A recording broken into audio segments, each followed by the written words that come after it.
The word father has a lot to do with the language you're speaking, right? For example, when you speak to a priest, what do you call him? A Catholic priest. They refer to him as father, yeah. Father, not you, all right, but Catholics, right? Yeah. In my language, in Pashto, a Catholic priest could never be called father. Okay? You sure? Do you understand the difference? Why not? Because in Pashto, that would make absolutely no sense. Why? What do you mean, why? I'm telling you from Pashto, in the language Pashto, to call somebody who's not your biological father cannot be done. In Pashto, you said your language is? Pashto, yeah. I'll check that out, but okay, go ahead. Check it out, man, right? So when you're talking about Aramaic and Arabic, those are two different languages, right? Could Aramaic use it? Could be, but in Arabic, we would not. Okay, I got you. So you're saying that you don't have a word that I guess can, like the word father in Arabic cannot be used figuratively for Allah, right? You could be used for others maybe, but not for Allah in Islam. So my question is this. My question is this, man. So like when Jesus says that he is the Son of God, that he was sent into the world by God as his one and only son, his unique son, right? Can someone say that and be a Muslim? So once again, to respond to you, what language did Jesus speak? He spoke Aramaic, Hebrew, and Greek. So in Aramaic, could you use that for endearment? I don't know. Right? You don't speak Aramaic and I don't speak Aramaic, to be honest, right? You're not getting my question. You're trying to run from my answer. No, is it okay if I clarify? No, I'm sorry. Is it okay if I clarify? Do you speak Aramaic? I don't, but it's okay if I clarify my question. I don't speak Aramaic either. Yeah. So how is endearment used in Aramaic? I don't know. There's no different word for that type of stuff. No, there's not. They use the word Abba. My brother. They use the word Abba. They use the word Abba in Aramaic. The Jews used it for God, and they meant it as a term of endearment. They're not literal sons of God. They don't believe that. Okay. The word was Abba that's used. So my question isn't, you know that? Because we have the language. We have it in the scriptures. We have their language. We have all of this. Where did you get that from? From the Bible. Can you give me a reference? From the scripture. From the Bible. No. The linguistics, you said the Jews used it for other than God or God. No. I'm saying that they use the word Abba. They called God Abba in Aramaic. That's father. And so they don't. That's in the Bible? Oh yeah, Jesus did it too. Yeah. But Bible's not in Aramaic. Well, no, it has Aramaic words in it. You didn't know that? No. But where does Jesus use Aramaic Abba in the Bible? Mark chapter 14, verse 30, I think 6. The discussion around the Aramaic words Ab and Abba occupies a central place in historical studies of Jesus and the theology he proclaimed.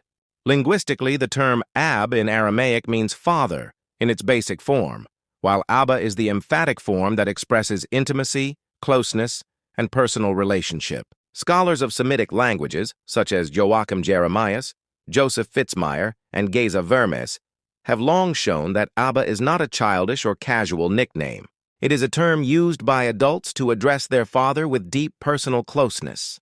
In other words, Abba is not a formal title.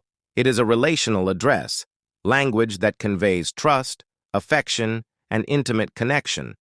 During the period of Second Temple Judaism, around 200 BC to AD 70, the Jewish community did not use the word Abba to address God.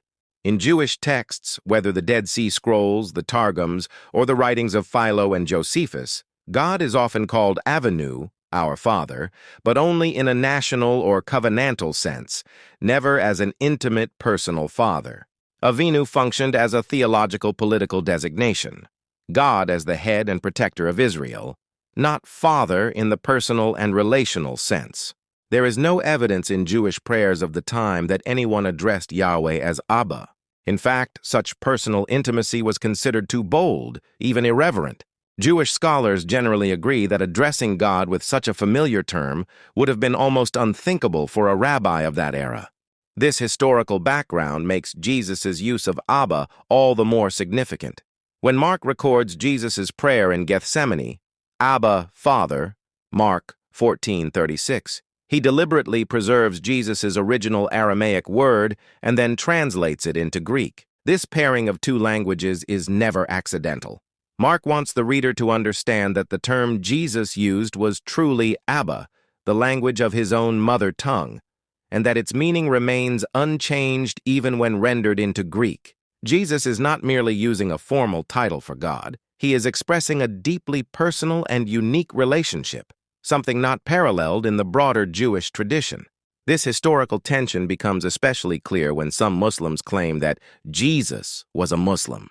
Islam explicitly rejects calling God Father and considers such language theologically improper, even blasphemous. Yet the historical Jesus speaks to God with precisely the kind of filial intimacy that Islamic theology forbids.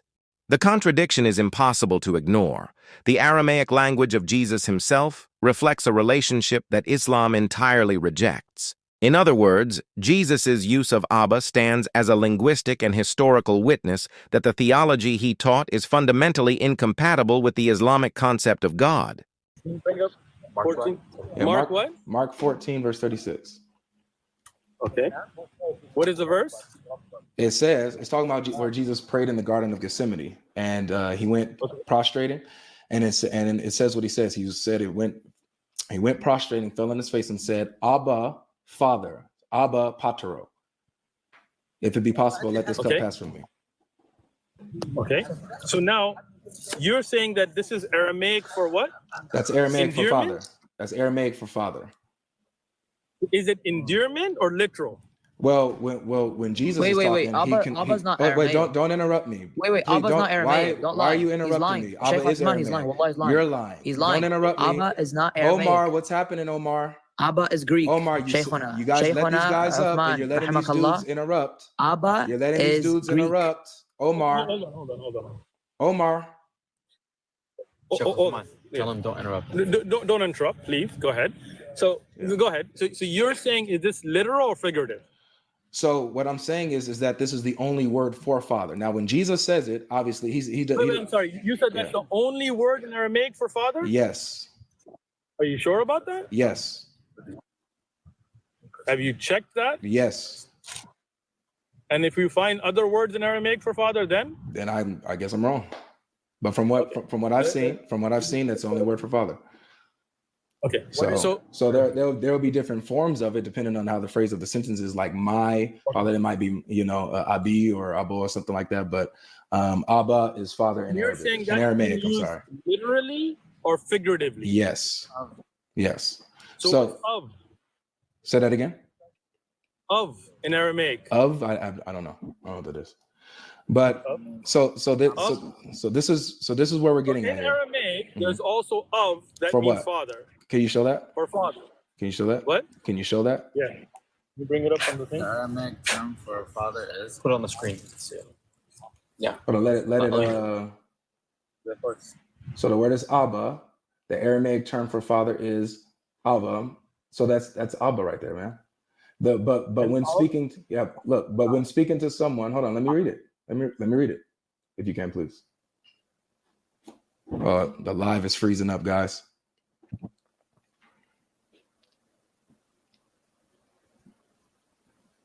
It literally says Abba on the link. I don't know what happened, guys, but the live is frozen. Like, Uthman, you're frozen. I can't even hear you guys.